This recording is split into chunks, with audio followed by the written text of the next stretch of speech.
Palju õnne! Oled valitud esindama Eestit PISA uuringus. PISA uuringust räägitakse palju. Kas sa tead, mis see on?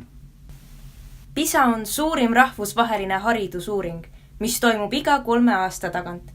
Selle põhjal saadakse teada, millised on noorte teadmised ja oskused üle kogu maailma. Kuid millistes riikides on parimad haridussüsteemid ja kus on kõigil lastel võimalik saada üks hea haridus? PISAs osalevad õpilased 80 riigist, kes kõik teevad täpselt sama testi, mida sina teed. Maailma parimad hariduseksperdid on koostanud testi, mis koosneb matemaatika, loodus ja lugemisülesannetest. Testi lahendatakse arvutis. Testis ei küsita faktiteadmisi. Kasutada tuleb loogilist mõtlemist. Peale lugemise, matemaatika ja loodusteaduste ülesannete vastavad mõned teie hulgast ka küsimustele rahanduse kohta. Eelmistes uuringutes on Eesti õpilaste tulemused olnud väga head. PISA 2015 uuringus olime maailmas 3. kohal loodusteadustes, 9. kohal matemaatikas ja 6. kohal lugemises. Ja nüüd on sinu kord ennast proovile panna. Sel kevadel toimub PISA 2018 põhitest. Eestis teeb testi 7500 õpilast 232 koolist. Kõige rohkem on testis lugemisülesandeid.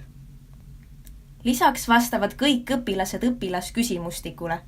Küsimustikule vastamiseks on vaja infot vanemate hariduse ja töökoha kohta. Palun küsi oma vanemate käest, mida nad oma töökohas teevad ja milline on nende haridus. Ära muretse, sinu vastused jäävad konfidentsiaalseks. Aga miks just sina? 15-aastased noored on varsti lõpetamas oma kohustuslikku haridusteed, põhikooli. Uurime seda, kui valmis sa oled päriseluks. Testi tehes esindad sa mitte ainult ennast, vaid veel mitut Eesti õpilast, kes ei sattunud valimisse. Sinu ja teiste õpilaste tulemused koondatakse ja nii võrreldakse Eesti õpilaste teadmisi teiste riikide õpilaste omadega.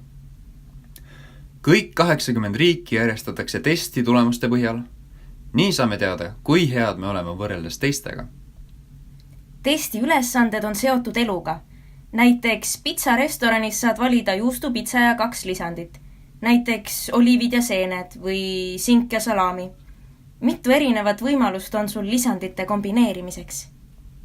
Kahjuks võimalus ei ole lõputult. Ainult 49% OECD riikide õpilastest vastasid õigesti, et on 6 võimalikku kombinatsiooni. PISA on näidanud, et tüdrukud on paremad lugemises, poisid matemaatikas ja kusjuures mõlemad saavad hästi hakkama loodusteadustes. Üks PISA järeldus on: kõik õpilased on võimelised saavutama häid tulemusi. Väike julgustus. Järgmiseks näed, mida Eesti õpilased on öelnud PISA testi kohta. Need õpilased tegid testi eelmisel aastal ja lahendasid osaliselt samu ülesandeid, mida hakkad nüüd sina lahendama. Hea test. Mõne ülesande juhend jäi veidi arusaamatuks, kuid see võis tulla ka sellest, et ei jälginud piisavalt täpselt juhendit enne tööle asumist. Test meeldis, oli palju graafilisi ülesandeid ja pidi ka hoolega mõtlema mõne harjutuse ajal. Päris hea test. Sai tundidest ära ja tegelikult polnud midagi nii peadmurdvat ka. Tegelikult PISA-test ei olnud eriti raske. Oli vaja analüüsida testi ja kasutada loogilist mõtlemist. Test sai läbitud üsna kiirelt. Oli toredaid fakte ja huvitavaid uudisartikleid. Ei hakanud igav. Tore oli täita. Ülesanded ei olnud rasked ja neid pidid lahendama loogikaga. Teemad olid sellised, mida koolis tegelikult ei õpi, aga elus läheb vaja. Oli veidi keeruline, kuid väga hariv.